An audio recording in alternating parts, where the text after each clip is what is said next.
after, and and playing all your fixtures, because at the moment in Super League they haven't completed a season, and that's the fact. I mean, I'm glad for the 4 weeks because it gives me a bit more time to keep organising my thoughts on this, because it was a bit of a shock to me when I started to feel, like you said, moving towards the middle view on this. And I've always been more middle than some people are, but definitely not more, but I've been an advocate of expansion all along and wanting the best for the Wolfpack, and I still want the best for the Wolfpack, because I think that's the best for the competition, but I'm not as convinced as I used to be.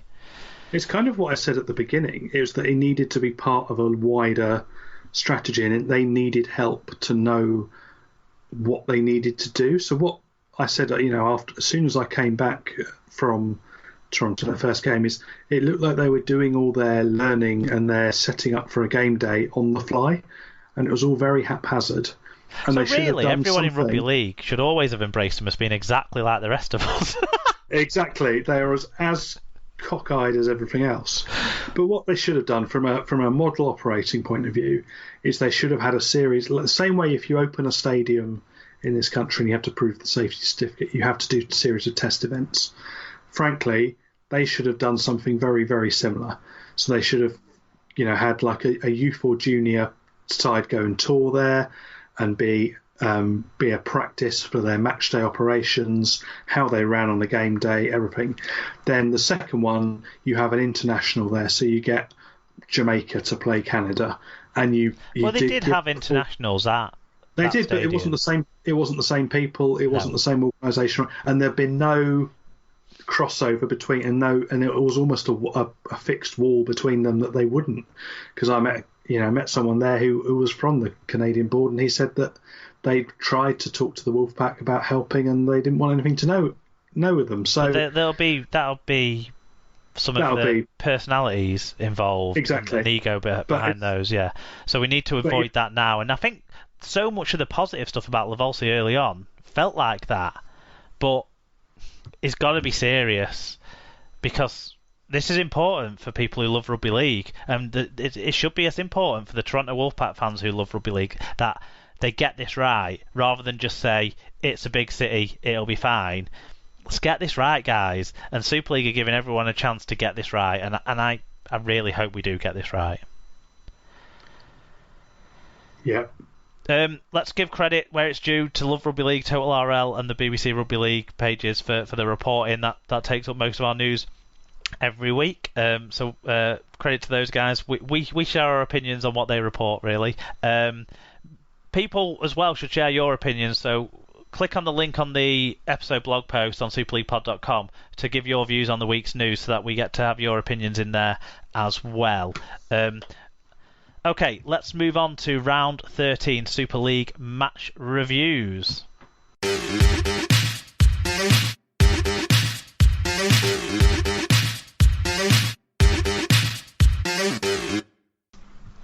Okay, we're into Super League match reviews. It was unlucky for some, but lucky for Rugby League. Round 13 this week. 5 Super League games to talk about, Tim. Let's start with your Hull Kingston Rovers. Do you want to take us through the vital statistics? Yep, so it finished Hull KR 16, Leeds 41, having been 6-24 at half-time. Jack Smith, our referee once again. And in terms of statistics, Leeds made a remarkable 18 clean breaks in this game. So arguably they underscored with 41. They made 315 more metres at 1.8 metres per carry, better average gain. Errors were close, but tackle success wasn't, where Hull KR weren't giving up breaks. They were missing tackles, only an 83% team tackle success rate. For that winning Leeds side, Ash Handley bagged 2 tries, 8 tackle busts, ran for 193 metres and got 4 clean breaks. Cruz Leeming 6 tackle busts, running for 165 metres.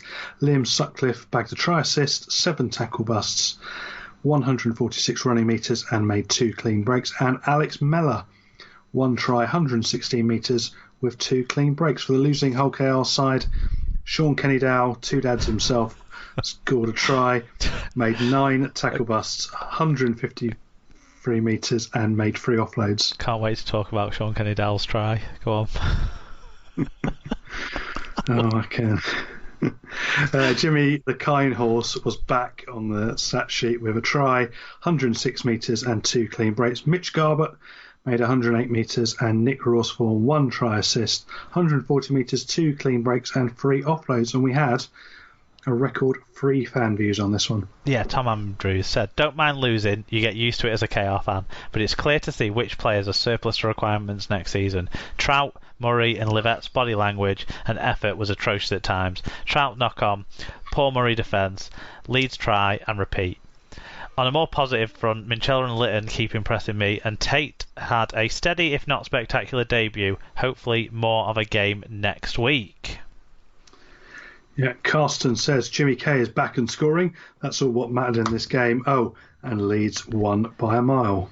Always in our shadow said, no chance to see it, but still no Abdul, still no ideas, and still no points. I think that's where we end it, isn't it? Just that line. Obviously, people are aware from what we've just read out that that's all got a whole KR angle on it. When Leeds were absolute comfortable winners, we've talked already about the injury to young Harry Newman, so we're not going to let that overshadow what we talk about here, because it's awful. And but we want to talk about the rugby. Man of Steel points. Handley got 3, Miley got 2, and Sutcliffe got 1. Very different for the League Express. Albert Goldthorpe points. Lehman got 3, Louis got 2, and Handley got 1. When are we going to stop seeing Man of Steel points? It must be soon. Anyway, so some different stuff there. Ash Handley, another strong performance. It looks like, jumping off the stat sheet, and when you see the highlights, he cut score. He's a good finisher, but his second try, he popped up kind of in the middle of the field on a supporting run, as well as doing his break down the outside for his first try. So he's getting involved and showing that he's a real try scorer. Yeah, he did look a real threat. I mean, it's not hard to look like a threat against that KR defence at the moment, but for the second week, second time I've seen him in a row, he really looked like he knew what he was doing, and he just was threatening, and you can't ask more of someone playing in that position.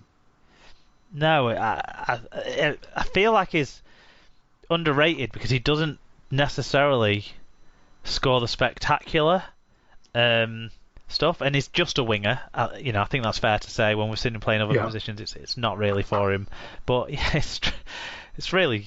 I think he's a little bit underrated given his try scoring record, since he was given that number 5 shirt at the start of last season.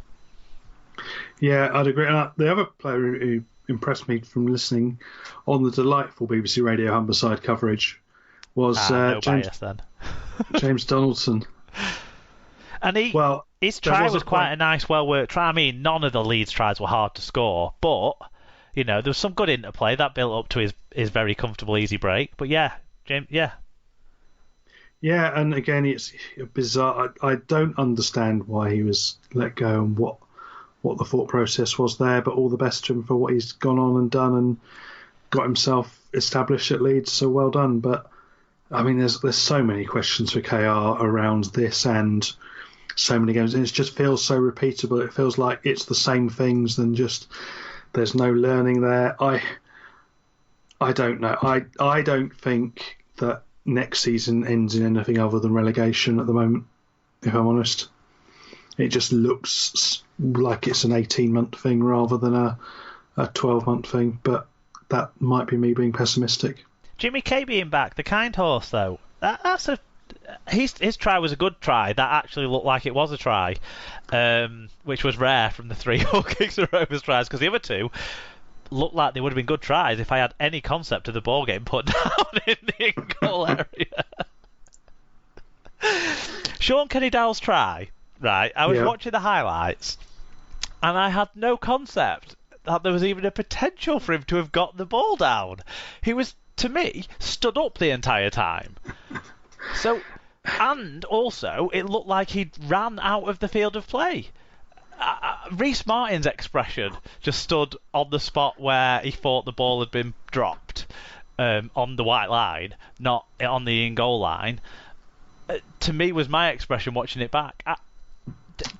I need someone to show me a photograph or something that suggests anything other than there was no way he got it down, but it's in the try of the week options. Really? Yeah. Right, I'll get voting for that one. Get my 10p for voting for that. And Matthew Shaw's picked out the Ryan Brearley try as like the highlight reel moment from the game as well, where I'm pretty sure he was over the dead ball line at the back as well. Well, if Matthew Shaw's picked it, it must be true. Well, there you go. I mean, really, yeah. I mean, Hull KR were awarded some spectacular tries, but the real shocking thing for me was just how easy Leeds tries were. I mean, it was an unopposed training session. It looked like for those first 4 or 5 Leeds tries. I've seen a lot of, since Tom's got it in there about Jez Litton. He's doing it a bit in attack, but to be honest, his defence just is not Super League standard. He is not a Super League hooker, and I said that. Well, I think it was the back end of last year, and my mind has not changed. He is not good enough to be anywhere near that team. His defence definitely needs work. Yeah, it's focus that he needs. I think he's good enough to play part in games, but not to be the hooker that you're relying on through a game. If you bring him on for 25 minutes at the back end, he's definitely good enough. But to play him from the start, I'm not sure he's there yet. So, but I've got optimism for him. I think he has the right attitude to me. Yeah. Do you not think as well he looks a bit like Sean Penn with his sort of big face and slightly sort of big hairline as well? It's never occurred to me before, but I can't dispute it now.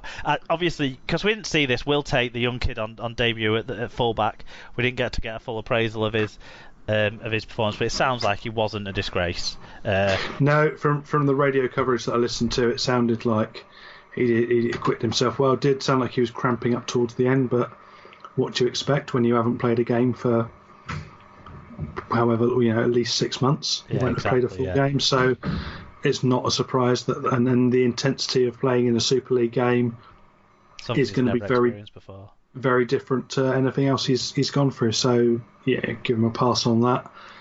But I mean, none of the tries he could do much about because Leeds had already come through the defensive line and had 2 or 3 players running at him. So he'd have to have pulled off miracles to stop some of the tries because the ease in which they got to his part of the field was embarrassing, frankly, from the other players in front of him in the defensive line. Yeah. Well, I think there's big questions on the defence and what Tony Smith is going to do about it between now and the start of next year.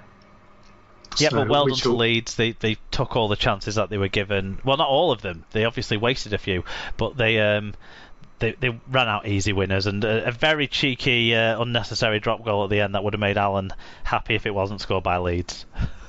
Yeah, but why not get some practice in some semi-match conditions against a semi-real attack?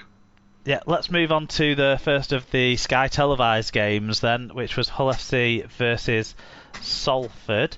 It was 18-12 to Salford at half-time. It turned out to be 28-22 to Salford. It was 18-12 to Hull at half-time, was it? I can't remember. Which way round was it? No, it was Salford ahead at half-time. Salford ahead, yeah. Salford ran out winners as well by one try in the end. Chris Kendall was the referee. The stats were very close. Nothing in the average gain or tackle success rates to separate the sides. Not much in metres made or errors made.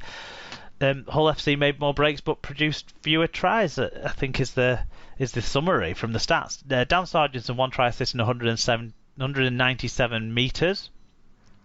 Christian Inu, 2 tries, 9 tackle busts, 134 metres, 2 clean breaks.